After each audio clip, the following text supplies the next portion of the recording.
नमस्ते, म रसुवा जिल्ला आमाछेदुङ्ग गाउँपालिका वार्ड नम्बर 3 बाट देवसोला तामाङ। यहाँ पाल्नुभएका सम्पूर्ण मिडियाहरूलाई विशेष धन्यवाद दिन चाहन्छु। आज म रसुवा जिल्लाको सम्पूर्ण जेन्जीहरू समक्ष एउटा आह्वान गर्दैछु।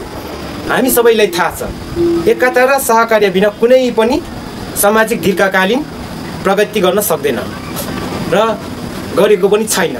त्यसैले अब समय आएको छ कि हामी सबै सम्पूर्ण रसुवा जिल्लाको जेन्जीहरू एकजुट भई हाम्रो समाज, हाम्रो संस्कृति र हाम्रो उज्यालो भविष्यको लागि हामी सबै एकजुट भई अगाडि बढौँ।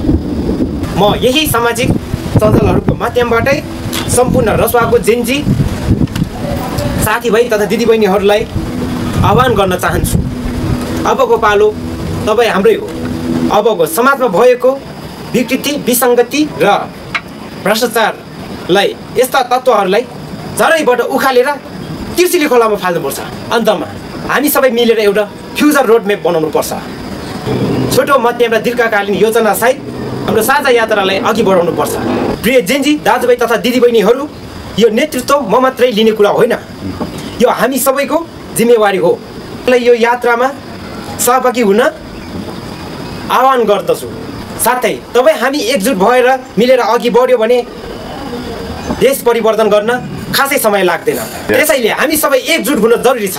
हामी जेन्जीहरू अब एकजुट भई अघि बढ्नु पर्दछ। धन्यवाद।